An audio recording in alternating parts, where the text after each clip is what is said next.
वर्तमान में एक संदेशा खूब वायरल हो रहा, ब्रजधाम श्रीधाम वृंदावन के भजनानंदी महात्मा कि हम किसी को प्रेम ना दे पाए तो कम से कम विषाद जहर तो ना दे पाए, किसी का सम्मान ना कर पाए तो अपमान तो ना कर पाए, और भूल करके भी साधु का अपमान ना होना चाहिए। हमारा समाज इस कदर गिर चुका है कि किसी की खुशी भी हमें चुभने लगी है। इंद्रेश उपाध्याय जी की शादी, जो उनके जीवन का सबसे खूबसूरत, सबसे पावन दिन होना चाहिए था, उसे हमने सोशल मीडिया का अखाड़ा बना दिया। और सोचिए, उपहास किसका उड़ रहा है? उनका नहीं, हमारी अपनी संवेदनाओं का, हमारी अपनी खोखली मानसिकता का। इंद्रेश जी कौन है? कोई नेता, सुपरस्टार या अरबपति नहीं, एक सरल, सौम्य, शांत स्वभाव के कथावाचक। लेकिन हमारी समस्या क्या है? हमें धर्म से जुड़े इंसान का खुश रहना, अच्छा पहनना, अच्छी गाड़ी में बैठना, सम्मान से जीवन जीना सब अपराध जैसा लगता है।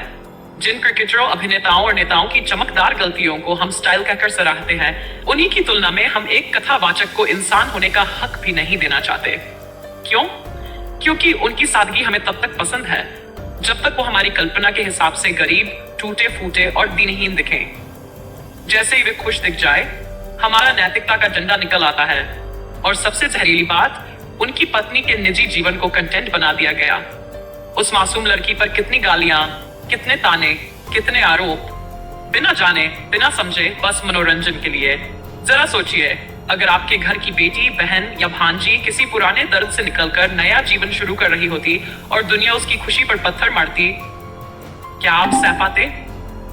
हम लोग भूल जाते हैं कि हर व्यक्ति की एक कहानी होती है, दर्द होता है, संघर्ष होता है। लेकिन सोशल मीडिया के इस कंटेंट भूखे दौर में इंसान नहीं दिखता, बस मसाला दिखता है। इंद्रेश जी की पत्नी कोई अफवाह नहीं, किसी की बेटी है, किसी का परिवार है। और हमने क्या किया? उसकी जिंदगी की सबसे खुशहाल घड़ी को शर्मिंदगी से भर दिया। सच्चाई न हम जानते हैं, न आप जानते हैं, और न ये हमारा विषय है। लेकिन फिर भी हम जज, वकील और अदालत बनकर खड़े हैं, क्योंकि हमारी कुंठा को एक आसान निशाना चाहिए था। इंद्रेश जी के पुराने कटे छंटे बयान निकालकर शादी के दिन उन्हें जलील करना, यह हमारे चरित्र का परिचय है, उनका नहीं।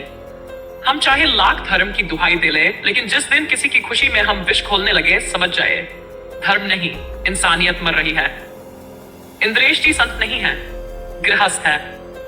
उन्हें भी उतना ही अधिकार है अच्छा पहनने, अच्छी शादी करने और जीवन का आनंद लेने का, जितना आपको और मुझे है। उनकी शादी में खर्च हुआ पैसा ना आपका था, न आपकी जेब से गया था, तो फिर पेट में दर्द क्यों?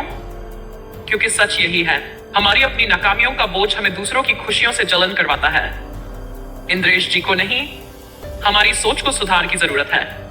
आज आपने उन पर हंस लिया, कल यही भीड़ किसी और पर टूट पड़ेगी, और परसों शायद आपकी बारी हो। जब आपके घर किसी खुशी पर उंगली उठेगी, तब आज की ये भीड़ कहीं दिखाई नहीं देगी। इंद्रेश जी, उनकी पत्नी और दोनों परिवारों को शुभकामनाएं, सुख और शांति।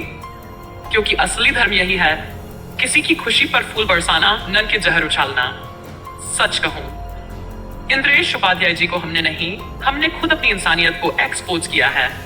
और अगर अब भी हमारे भीतर थोड़ी सी भी संवेदना बाकी है, तो एक काम कीजिए, उन्हें जीने दीजिए, खुश रहने दीजिए। यही सबसे बड़ा धर्म है। श्री राधे।